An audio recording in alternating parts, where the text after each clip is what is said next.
Hello everyone, welcome to सीख study smartly. मैं हूं बलजिंदर सिंह। एक बार फिर से आप लोगों का स्वागत कर रहा हूं। डियर फ्रेंड्स, आज की जो हमारी क्लास रहने वाली है वो वर्ल्ड बैंक ग्रुप के ऊपर रहने वाली है। कल मैंने वर्ल्ड बैंक के ऊपर एक अच्छी सी वीडियो बनाकर डाली थी।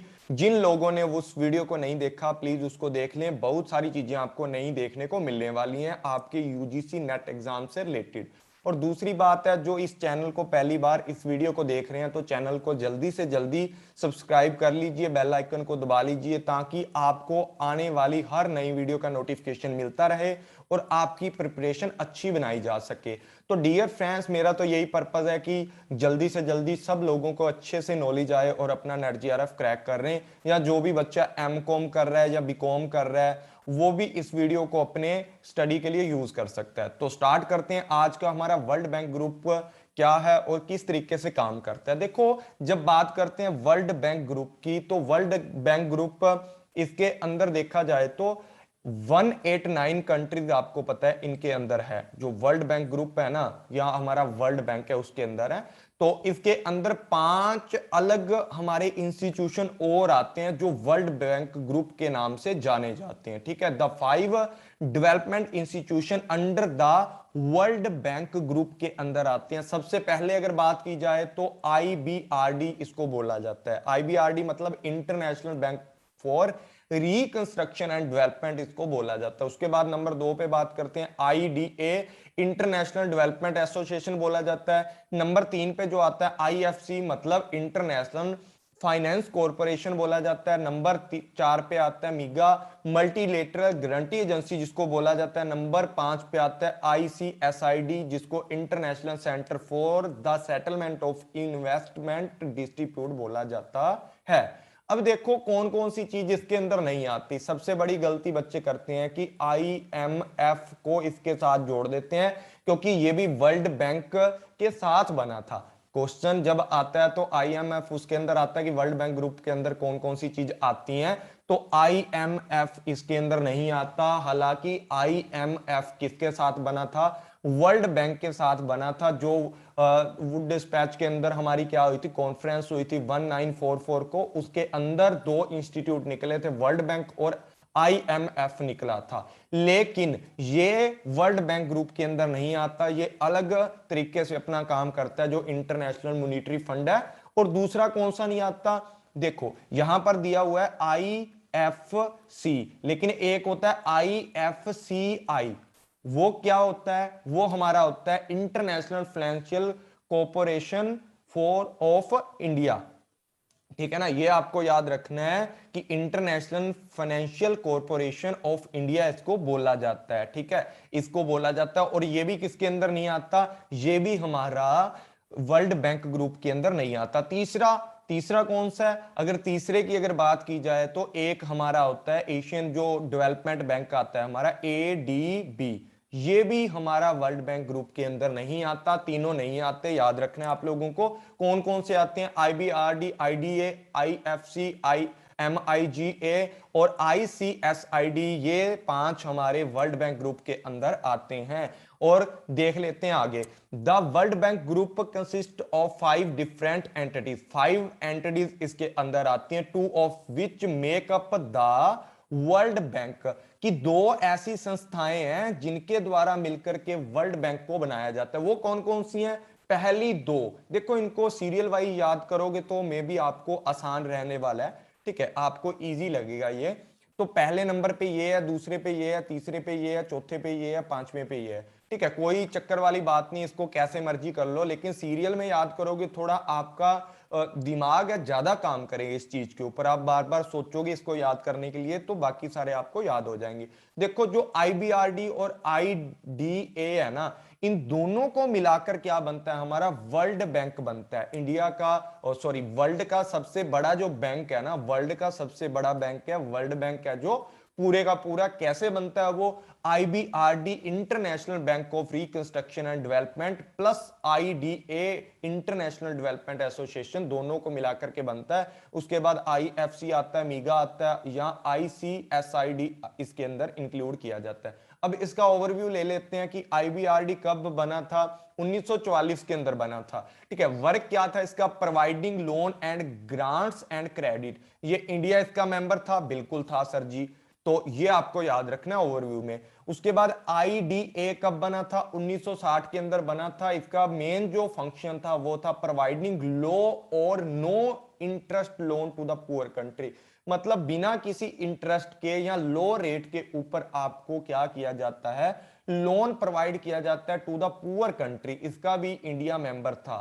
ठीक है, इज इंडिया मेंबर है या नहीं है, इसका मेंबर था। उसके बाद बात करते हैं यहां पर आईएफसी की, इंटरनेशनल फाइनेंस कॉरपोरेशन है, इसकी स्थापना कब हुई थी, ये फॉर्म हुआ था 1956 के अंदर। आप लोगों को याद रखना है इसका जो वर्क था, मेन जो फंडा था। देखो ये स्लाइड बहुत अच्छी है, यहां से आपका सारा क्लियर हो जाता है, यहां से एमसीक्यू बन जाते हैं। ठीक है, बाकी डिटेल में और भी पढ़ेंगे। वर्क करता है किसके, प्रोवाइडिंग इन्वेस्टमेंट, इन्वेस्टमेंट प्रोवाइड करता है, एडवाइजरी देता है आपको। एडवाइजरी मतलब आपको बताएगा यहां पैसा लगाओ, इस प्रोजेक्ट के अंदर काम करो, ये काम करो, वो काम करो। ठीक है, इसके अंदर आपका ज्यादा फायदा होगा। असेस एसेट्स मैनेजमेंट करता है, service for to foster private sector investment in LDC, मतलब ये क्या करता है कि आपकी प्राइवेट सेक्टर के अंदर भी क्या करता है, जो लिमिटेड कंपनीज होती हैं, लिमिटेड प्राइवेट कंपनीज होती हैं, उनके अंदर भी इन्वेस्टमेंट करने के लिए आपकी हेल्प करता है, और इंडिया इसका भी मेंबर था। उसके बाद बात करते हैं यहां पर, उसके बाद है हमारा मीगा। मीगा मल्टीलेटरल गारंटी एजेंसी है जो कि ऑपरेट करती है, किस तरीके से ऑपरेट करती है, ऑफरिंग, ये किस तरीके से ऑफरिंग करती है, पॉलिटिकल रिस्को और insurance and credit enhancement guarantee आपको देती है। इंडिया इसका भी पार्ट है, और ये कब बना था, 1988 को ये बना था। उसके बाद बात करते हैं ICSID, international centre for the settlement of investment dispute. यहां पर अगर बात की जाए 1966 के अंदर इसको बनाया गया था, और इसका जो फंक्शन है, फंक्शन एज अ डिस्ट्रीब्यूट होते हैं, जितने भी हमारे डिस्ट्रीब्यूट होते हैं, जितने भी उनको सेटलमेंट करने के लिए ये एक अच्छा इंस्टीट्यूट है, और वर्ल्ड के ऊपर ये काम करता है, पर इंडिया इसका मेंबर नहीं है। ठीक है, ये आप चेक कर लेना एक बार, इंडिया इसका मेंबर नहीं है। उसके बाद बात करते हैं आगे, उसके बाद बात करते हैं, देखो यहां पर एक ओवरव्यू और ले लेते हैं इसका, कि जो हमारा वर्ल्ड बैंक है इसको क्या बोला जाता है, आईबीआरडी इसको बोला जाता है, international bank for reconstruction and development. ये कब बना था, 1944 के अंदर बना था। 189 कंट्रीज इसके मेंबर हैं।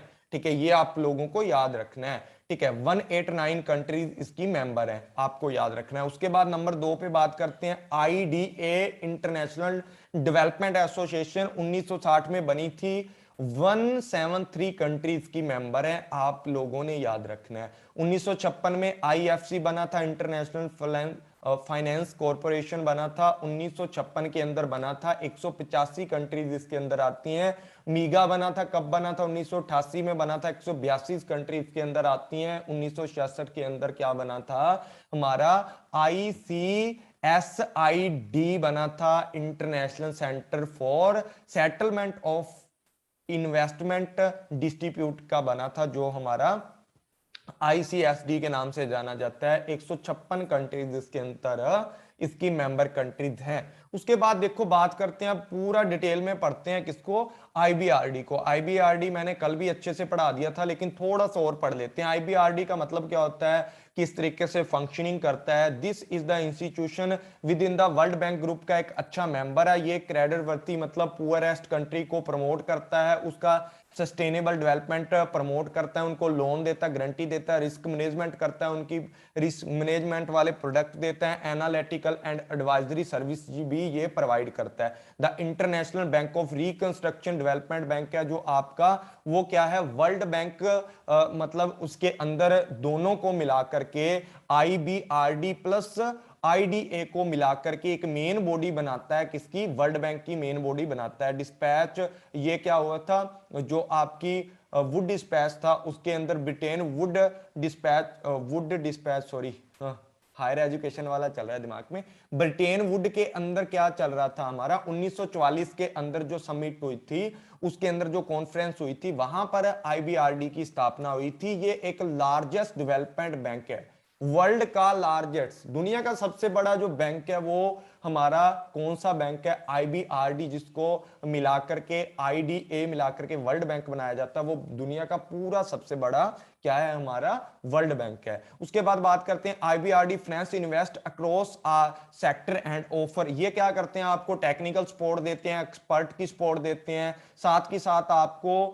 फंड अराइज करके देते हैं। कहां से अराइज करती है? जो आपका आईबीआरडी होती है वो वर्ल्ड की फाइनेंशियल मार्केट से आपके लिए फंड अराइज करके आपको देती है। It work with the country the receive loan from IDA to ensure fund the, मतलब आपकी हेल्प करता है आईबीआरडी की, जो भी फंड आपको दिया जा रहा है वो इंश्योर करते हैं कि आप इसको अच्छे से यूटिलाइज हो। मतलब जितना भी फंड आईबीआरडी या एआईडी, मतलब दोनों वर्ल्ड बैंक मिलकर के बनाते हैं ना, वो फंड इंश्योर करते हैं कि हम ऐसी जगह पर फंड लगाएं जिससे एक देश की ग्रोथ भी और साथ ही साथ आपकी फंक्शनिंग है उसको एफिशिएंट तरीके से यूज किया जाए।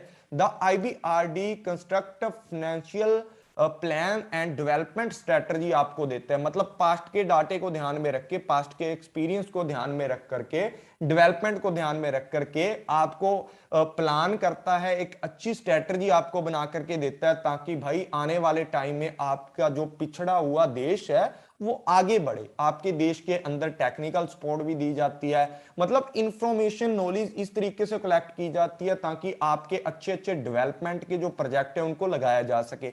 इट प्रोवाइड, ये लोन प्रोवाइड करवाता है, गारंटी प्रोवाइड करवाता है, एडवाइजरी सर्विस देता है, रिस्क मैनेजमेंट करता है, और जो मिडिल इनकम वाली जो होती है या लो इनकम वाली जो कंट्रीज होती हैं उनको क्रेडिट भी देता है। ठीक है जी, क्रेडिट भी देता है। मिडिल इनकम वाली country represent more than the 60 से 65% पोर्टफोलियो इन्वेस्टमेंट वहां पर की जाती है। किसके द्वारा की जाती है? उसका प्रतिनिधित्व कौन होता है, रिप्रेजेंट कौन करता है? आईबीआरडी या आईडीए इसकी प्रतिनिधित्व करता है, रिप्रेजेंट करता है। उसके बाद बात करते हैं IBRD deal only with the, जो आपकी सारी की सारी गवर्नमेंट है उसके साथ ये डील करता है, उसके मतलब प्रभुत्व में ये क्या करता है? सारा का सारा काम करता है। नोट प्राइवेट जो प्लेयर्स होते हैं, प्राइवेट जो कंपनीज होती हैं उनके साथ ये मतलब ज्यादा इनका जो काम है लेन देन नहीं करता। वर्ल्ड बैंक है जो या आईबीआरडी है वो एक देश की सरकार के साथ ही क्या करती है? डीलिंग करती है।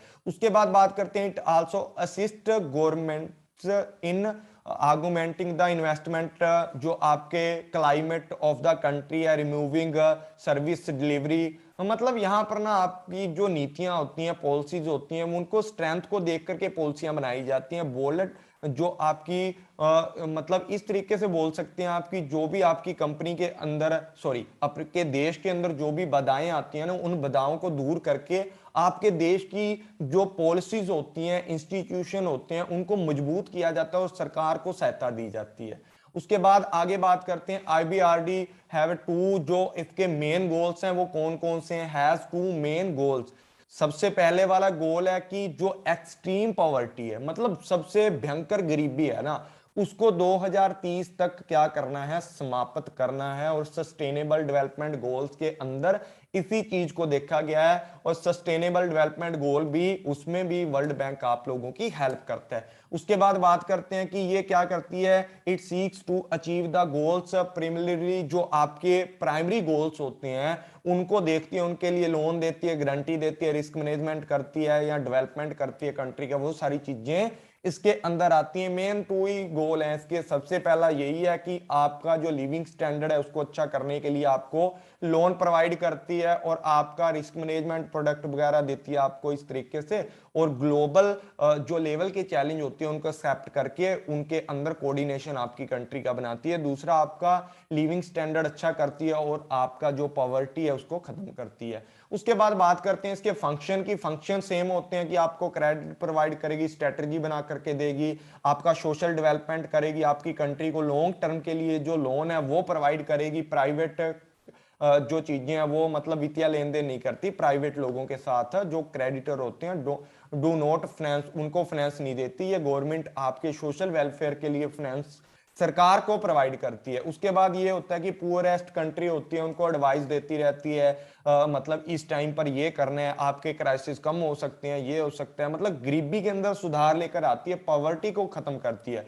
उसके बाद बात करते हैं promote the key policy and institutional reforms, आपके जो भी होते हैं मतलब एंटी करप्शन रिफॉर्म्स या सेफ्टी वाले ऐसे ऐसे पॉलिसी आपको बना करके देती है, ऐसे रिफॉर्म्स लेकर आती है आपके देश के लिए कि भ्रष्टाचार को रोका जाए और आपके ओवरऑल सेफ्टी पर ध्यान दिया जाए, पॉवर्टी को कम किया जाए और इन्वेस्टमेंट जो क्लाइमेट होता है उनको अच्छे से संभाल कर रखती है, मतलब उसको एक पूंजी निवेश होता है ना उसको फेवरेबल बना करके रखती है कि लोग ज्यादा से ज्यादा आपके देश के अंदर इन्वेस्टमेंट करें। उसके बाद यहां पर बात करती हैं फैसिलिटेट करती है, किस तरीके से फैसिलिटेट करती है, असेस करती है, फाइनेंशियल मार्केट है जो उसको फैसिलिटेट करती है एंड फेवरेबल जो आपके मेंबर होते हैं, मतलब फेवरेबल टर्म के रूप में आपके मेंबरों तक आपके अपने जो मेंबर होते हैं, मेंबर मतलब जो IBRD के मेंबर हैं, ठीक है, मतलब जो कंट्रीज इसकी मेंबर हैं उनको एक तरीके से सफलता देती है फाइनेंशियल मार्केट के अंदर, मतलब जो भी वो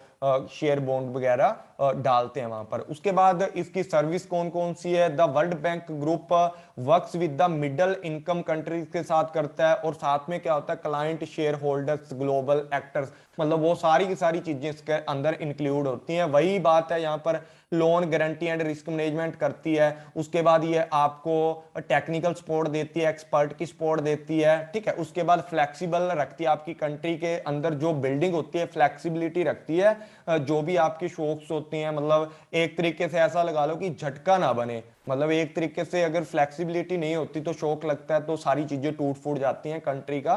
तो यहां पर क्या होता है कि जो नेचुरल डिजास्टर आते हैं, आपके एक्सट्रीम वेदर होता है या कमोडिटी प्राइस वॉलंटरी चीजें होती हैं, इंटरेस्ट रेट है, ठीक है, उन चीजों के ऊपर नेगेटिव इंपैक्ट ना जाए, इस तरीके से ये क्या होता है फ्लेक्सिबिलिटी रखती है आपकी कंट्रीज के अंदर जो भी होता है। उसके अंदर क्या होता है ग्लोबल नॉलेज आपकी कंट्री को सप्लाई करती है, टेक्निकल असिस्टेंट के रूप में आपके साथ काम करती है और आपकी कंट्री को डेवलप करने में IBRD हेल्प करती है। उसके बाद बात करते हैं IDA का। IDA क्या होता है, इंटरनेशनल डेवलपमेंट एसोसिएशन आपकी होती है। ये कब बनी थी, ये बनी थी 1960 के अंदर। ये जो वर्ल्ड बैंक ग्रुप है उसकी एक तरीके से ब्रांच है और ये क्या करती है provide loan to developing country को लोन प्रोवाइड करती है।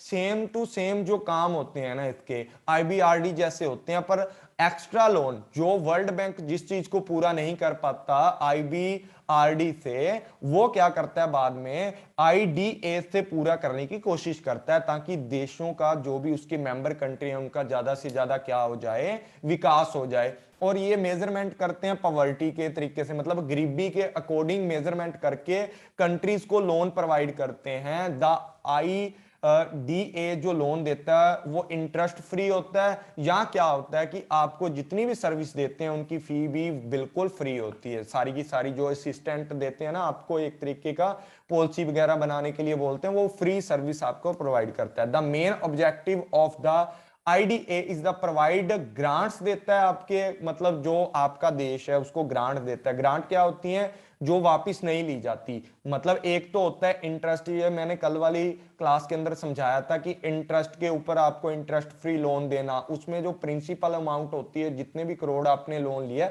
वो वापस करना होता है किसको, जो आपका वर्ल्ड बैंक होता है उसको। लेकिन यहां पर जो आपकी ग्रांट्स होती है ना, वो ग्रांट्स के अंदर क्या होता है जितना भी आपको पैसा दिया जाता है, अनुदान किया जाता है, रियायती ऋण लिया जाता है जो भी आपके द्वारा, या जो ग्रांट होती है वो वापस नहीं की जाती। उसके बाद बात करते हैं डेवलपिंग कंट्री क्वालिफाई किया जाता है ऑफ द मेजरमेंट किया जाता है किसके अकॉर्डिंग कि आपकी देश के अंदर कितनी पॉवर्टी है, कितनी गरीबी है, उसके अकॉर्डिंग आपको क्वालिफाई किया जाता है कि आपको कितना लोन मिलेगा, आपको इंटरेस्ट फ्री लोन मिलेगा या आपको कितना मतलब ग्रांट मिलने वाला है, ठीक है, वो ये डिसाइड करता है किसके ऊपर मेजरमेंट देखा जाता है हमारे देश की गरीबी का। उसके बाद the International Development Association IDA is the world Bank fund for the poorest, जो कंट्री है उनको फंड देता है। One of the world largest source of aid, मतलब ये दुनिया का दूसरा एक बड़ा स्रोत है जहां से हम क्या करते हैं, फंड अराइव करते हैं।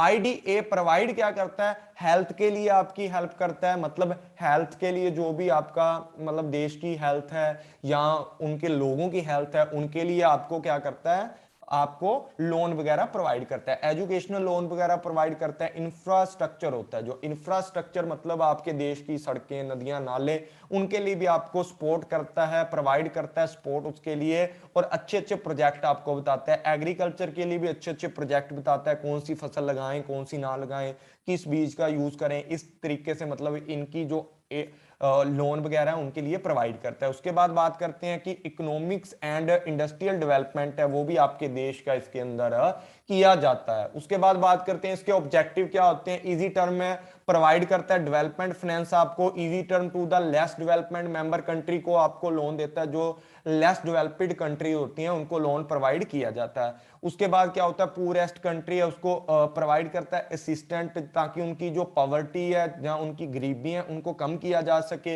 इंटरेस्ट रेट है वो भी आपको कम दी जाती है, मतलब कम दरों पर इंटरेस्ट रेट है वो आपको बिल्कुल ऐसा लगा लो कि कम रेट के ऊपर आपको लोन प्रोवाइड करते हैं। उसके बाद इकोनॉमिकल डेवलपमेंट को प्रमोट किया जाता है, प्रोडक्टिविटी को प्रमोट किया जाता है, लिविंग स्टैंडर्ड को प्रमोट किया जाता है। साथ ही साथ provide the long term loan होता है, वो जीरो रेट के ऊपर आपको दिया जाता है, मतलब जीरो इंटरेस्ट के ऊपर। अगर आपने 10 या 15 साल के लिए लोन लेना है, ठीक है, लॉन्ग टर्म लोन ले लिया आपने 15 साल के लिए, तो इसके ऊपर आपको इंटरेस्ट जीरो देना होगा। ठीक है, एक देश अगर लोन लेता है वर्ल्ड बैंक या जो आपका आईडीए है वहां से लोन लेता है, तो आपको लॉन्ग टर्म का जो लोन है ना, पूरेस्ट कंट्री के लिए, पूरेस्ट मतलब जो गरीब कंट्रीज हैं उनके लिए लोन है जो जीरो रेट पे दिया जाता है, जीरो इंटरेस्ट पे दिया जाता है। उसके बाद help build the human capital and policy institution, physical जो इंफ्रास्ट्रक्चर है उनको अच्छे से ग्रोथ करता है, सस्टेनेबल डेवलपमेंट के अंदर आपकी ग्रोथ करता है। जो भी एसडी जी हैं आपके सस्टेनेबल डेवलपमेंट गोल हैं उनको पूरा करने में आपकी हेल्प करता है, और साथ में जो कंट्री है उनको मतलब सुधार लाता है, उसके अंदर जो असमानताएं होती है, इनइक्वालिटीज होती हैं, उनको भी अच्छा करता है। आईएफसी क्या होता है? आईएफसी होता है international, the international financial corporation होता है हमारा।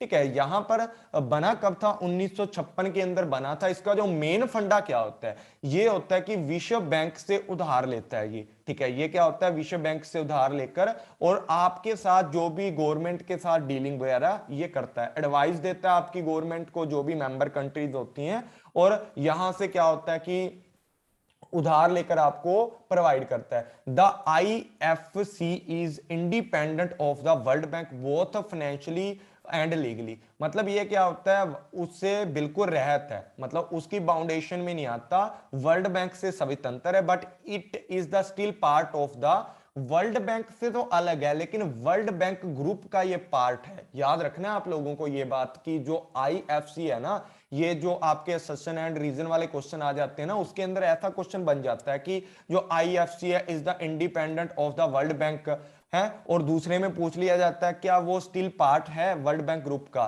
तो आप लोगों ने यहां पर पूरी सूझबूझ से काम लेना है और अपने क्वेश्चन को ठीक करना है। It lead to buy it on board of the governance, इसके अपने बोर्ड ऑफ गवर्नेंस है, उसके द्वारा ये काम करता है और रिप्रेजेंट करता है खुद को। ये क्या करता है उसके बाद की equivalent of the ministry of finance represent of the country interest at the IFC. उसके बाद देखा जाए कि IFC is a sister organization. देखो यहां पर बहुत इंपॉर्टेंट बात है कि वर्ल्ड बैंक के अंदर दो चीजें हैं, कौन कौन सी? आईडीए और आईबीआरडी। ये क्या होता है, इनकी सिस्टर है, ऐसा लगा लो कि दो जो पहले पढ़े हैं उनकी बहन ये है आईएफसी। आईएफसी उनकी सिस्टर ब्रांच है एक तरीके की। It is the largest international development institution. Focus किसके ऊपर करता है? प्राइवेट सेक्टर को डेवलप करता है कंट्रीज के अंदर। देखो लोन वगैरह जो भी देता है ये कैसे मर्जी लेकर के देता है, प्राइवेट सेक्टर की आम है, प्राइवेट सेक्टर की ये एक तरीके से बाजू के तरीके का काम करता है और उनको डेवलप करता है। वर्ल्ड बैंक ग्रुप का ये क्या है, एक तरीके का उसके अंडर रहकर फंक्शनिंग करता है, और ये इंडिपेंडेंट है वर्ल्ड बैंक से, आईएडी आईबीआरडी से बिल्कुल इंडिपेंडेंट एक तरीके का इंस्टीट्यूशन है। It works to economic development by the investing the for profit and commercial project and poverty को जो रिड्यूस करते हैं। देखो इसका जो मेन फंडा है, प्राइवेट सेक्टर के अंदर ये काम करेगा। कहां काम करेगा? प्राइवेट सेक्टर के ऊपर काम करेगा। दूसरा इसका काम बड़ा क्या है कि इकोनॉमिकल डेवलपमेंट करेगा, उसके लिए इन्वेस्टिंग करवाएगा और प्रॉफिट के लिए काम करेगा। सीधी सी बात क्या है इसकी, प्रॉफिट एंड कमर्शियल प्रोजेक्ट के ऊपर काम करेगा, लेकिन काम ऐसा करेगा जिसके साथ जो आपकी गरीबी है, पॉवर्टी है, वो रिड्यूस हो और आर्गुमेंटिंग डेवलपमेंट आपका होना चाहिए। ऐसा ना हो कि मतलब आप काम करे जा रहे हो उसका कोई फायदा ही नहीं है, तो ऐसे फील्ड में काम करो जहां पर आपका बेनिफिट हो। तो ये वही काम करता है कि प्राइवेट सेक्टर के अंदर पैसा लगाता है और वहां से क्या करता है, थर्ड पार्टी के सोर्सेज प्रोजेक्ट आपको लेकर के देता है और प्राइवेट तरीके से मतलब जो सेक्टर होते हैं उनको मोबिलाइजेशन करके उनका डेवलपमेंट करता रहता है। उसके बाद प्राइवेट सेक्टर को बूस्ट करता है, इंटरप्रेन्योरशिप है जो भी आपकी, उनका सस्टेनेबल बिजनेस बना के रखता है। मतलब जो पूरे का पूरा सिस्टम है ना, जो वर्ल्ड बैंक है वो पूरी दुनिया के लिए गवर्नमेंट के लिए काम करेगा, आईडीए है, आईबीआरडी है गवर्नमेंट के लिए काम करती है, लेकिन आईएफसी है वो पूरी तरीके से प्राइवेट इंस्टीट्यूशन, प्राइवेट सेक्टरों के लिए काम करता है। और ये सेम ही काम करता है, इन्वेस्टमेंट करवाता है, प्रोवाइड एडवाइस देता है, एसेट्स मैनेजमेंट के लिए ऑफरिंग करता है आपको, and it lend to businesses to private sector के प्रोजेक्ट के ऊपर भी पैसा ये लगाता है, उनको उधार देता है। उसके बाद क्या होता है, इंडिया इसका मेंबर है, बिल्कुल इसका मेंबर है, भारत इस संस्था का मेंबर है और पिछले कुछ सालों से ये भारत के अंदर इंप्रूव कर रहा है, प्रॉफिटेबिलिटी को इंप्रूव करता है और पोर्टफोलियो इन्वेस्टमेंट इंडिया के अंदर करवा रहा है ज्यादा से ज्यादा, ताकि लोगों को भी फायदा हो और इंडिया को भी फायदा हो। एंड इट एक्सपेंडिंग द जो एक्टिविटी है आपकी, कौन सी एक्टिविटी है, LIS, LIS का मतलब होता है लो इनकम स्टेटस की जो एक्टिविटी है उनको एक्सपेंड करता है इंडिया के अंदर। और जो भी आपकी नेशनल लेवल की जो प्राइवेट सेक्टर की इन्वेस्टमेंट होती हैं उनको ग्रोथ करने में, उनकी डेवलपमेंट करने में ये हेल्प करता है। फाइनेंशियल जो inclusion bye focusing the micro finance institution है ये, मतलब एक तरीके का माइक्रो जो फाइनेंस इंस्टीट्यूशन के रूप में ये काम करता है और फोकस करता है रिन्यूएबल एनर्जी और क्लीन प्रोडक्शन मेथड के लिए। क्लीन प्रोडक्शन मेथड मतलब जैसे आपने सौर पैनल लगाना है, प्राइवेट इंस्टीट्यूशन के अंडर रह करके आपको लोन मिल जाएगा। कहां से, आईएफसी से आपको लोन मिल जाएगा। एक देश है उसके अंदर बहुत बड़ा, जैसे अंबानी अंडानी है, ठीक है, उन्होंने क्या करना है अपने देश के अंदर, जैसे रेल चलानी है बिजली के ऊपर, सारी की सारी मेट्रो ट्रेन चलानी है, उनके लिए उन्होंने सोलर पैनल लगाना है, ठीक है, उनके लिए सोलर पैनल लगाना है, तो उसके लिए क्लीन एनर्जी के लिए या रिन्यूएबल एनर्जी के लिए वो क्या करेंगे, यहां से लोन ले सकते हैं। कहां से, आईएफसी के लोन ले सकते हैं। उसके बाद डेवलपमेंट करता है किसको, प्राइवेट एंड पब्लिक पार्टनरशिप की डेवलपमेंट करवाता है। मतलब ऐसा लगा लो एलपीजी के ऊपर काम करता है, लिबरलाइजेशन, प्राइवेटाइजेशन एंड ग्लोबलाइजेशन, उसके लिए काम करता है। एंड ट्रांजैक्शन करता है कौन सी, ट्रिपल पी की ट्रांजैक्शन करता है, ठीक है। ट्रिपल टी क्या होता है, पब्लिक प्राइवेट पार्टनरशिप, इसके ऊपर काम करता है। With in the focus social service जैसे हेल्थ एंड एजुकेशन है इसको भी, और क्लाइमेट चेंज के जो इंपैक्ट डालने वाले जो प्रोजेक्ट होते हैं उनके ऊपर ये काम करता है। उसके बाद बात करते हैं मीगा की। मीगा क्या होता है जी, मीगा मल्टीलेटरल इन्वेस्टमेंट गारंटी एजेंसी आपकी है, 1988 के अंदर ये बनी थी। इसका जो मेन काम क्या है, tries to direct foreign investment जो आपकी होती हैं वो कंट्री के अंदर, उनको क्या करता है, डायरेक्शन देने के लिए काम करता है। डायरेक्ट इन्वेस्टमेंट जो होती हैं उनको डायरेक्शन देने के लिए ये मतलब गारंटी लेता है उनकी कि आप इन्वेस्टमेंट करो, फॉरेन डायरेक्ट इन्वेस्टमेंट करो, घबराने की जरूरत नहीं है, हम आपके साथ हैं। अगर आपको किसी भी तरीके का रिस्क होगा तो क्या करेंगे, हम आपकी हेल्प करेंगे। Because the country that borrow from the world bank से जो पैसा लिया जाता है, ठीक है, and troubling and the obtain मतलब unstable, they have a problem attracting fund from the international investor. देखो जब क्या होता है, ये इसका एक मेन फंड है कि जो वर्ल्ड बैंक है ना, वो जब पैसे नहीं दे पाता किसी कंट्री को, जब वो पैसे नहीं बना सकता, जितनी पुअर कंट्री है उनकी हेल्प नहीं कर सकता, तो वहां पर मीगा काम करता है। मीगा किस तरीके से काम करता है, जो बड़े देश हैं, जो अमीर कंट्री है, जो रिचेस्ट कंट्री है, हमारी रिच कंट्री है ना, जितनी यूएसए हो गया, इंग्लैंड हो गया, अमेरिका हो गया, ठीक है, बाहर वाली कनाडा हो गया, उनको क्या करता है, उनको अट्रैक्ट करता है और गरीब कंट्रियों के अंदर प्रोजेक्ट लगाने के लिए या फॉरेन डायरेक्ट इन्वेस्टमेंट करने के लिए मीगा का यूज किया जाता है, या मीगा इस तरीके के काम करता है। मीगा क्या करता है, attempts to the overcome the hurdle of the country and credibility problem by the offering insurance product. And जो भी आपके इन्वेस्टर होते हैं ना, उनको बोला जाता है आपका इंश्योरेंस कर देंगे, अगर आपके साथ किसी भी देश के अंदर दुर्घटना होती है ना, आपको हम इंश्योरेंस करके देते हैं इन्वेस्टर लोग को, आप टेंशन मत लें और बस इन्वेस्ट करते जाएं। ठीक है, उसके बाद क्या होता है, फॉरेन का जो रिस्क होता है डायरेक्ट इन्वेस्टमेंट का, उसको हैंडल करता है एंड प्रमोट करता है investment in the borrowing the country. Country दूसरी कंट्री से उधार लेकर इन्वेस्टमेंट करने के लिए हेल्प करता है। मीगा के अंदर क्या होता है, क्रॉस बाउंड्री इन्वेस्टमेंट के लिए कंट्री को हेल्प करता है, पॉलिटिकल रिस्क के लिए इंश्योरेंस करता है, and credit enhancement and lender to the investment. मतलब जो आप बड़ी बड़ी कंट्रियां हमारे देश के अंदर आकर के इन्वेस्ट करती हैं, मीगा का कहीं ना कहीं उसमें हाथ होता है, ये उनको गारंटी प्रोवाइड करता है, उनको बताता है कि भाई आपको पॉलिटिकल रिस्क होगा ना, उसके लिए हम आपको इंश्योरेंस करके देते हैं, अगर पॉलिटिकल रिस्क के चक्कर में आपको घाटा होता है तो हम आपका घाटा पूरा करेंगे। The agency guarantee to the protect investment against the non commercial risk है, उनके लिए भी आपकी इन्वेस्टमेंट की गारंटी लेता है, एम्फसाइज करता है, मतलब इस तरीके से कि जो आपके कॉन्फ्लिक्ट होते हैं दूसरी कंट्री के साथ, पॉलिटिकल रिस्क हैं, उनके लिए सेम सी बात है। ठीक है, उसके बाद कवरेज किया जाता है अगेंस्ट द लॉस होते हैं जो due to the war and terrorism and the civil disturbance के कारण जो भी आपके मतलब आपका नुकसान होता है। ऐसा मान लो कि किसी कंट्री में, हमारी कंट्री में आकर के किसी दूसरी कंट्री ने इन्वेस्टमेंट किया और यहां पर कोई दंगे फसाद हो जाते हैं, वॉर शुरू हो जाता है, टेररिज्म का चक्कर पड़ जाता है, और उस कंपनी को जिस बंदे ने एफडीआई मतलब फॉरेन डायरेक्ट इन्वेस्टमेंट हमारी की है, तो मीगा वहां पर जो भी उसका लॉस होता है, अगर उस बंदे ने इंश्योरेंस करवाया हुआ है, तब वहां पर आपको इंश्योरेंस के थ्रू आपका जो लॉस है वो कवर किया जाएगा। ठीक है, अगेंस्ट जो भी आपके गवर्नमेंट के कारण जो भी आपका क्या होता है नुकसान होता है, गवर्नमेंट आपकी चीजों को जब्त कर लेती है, कवर कर लेती है, वहां पर भी आपकी हेल्प करता है, मीगा करता है, अगर आपने इंश्योरेंस करवा रखा है। ठीक है, against the breach of the contract है, आपका कॉन्ट्रैक्ट किसी तरीके से टूट जाता है, उल्लंघना हो जाती है, वहां पर भी आपकी हेल्प करता है। उसके बाद प्रोटेक्शन अगेंस्ट द लॉस्ट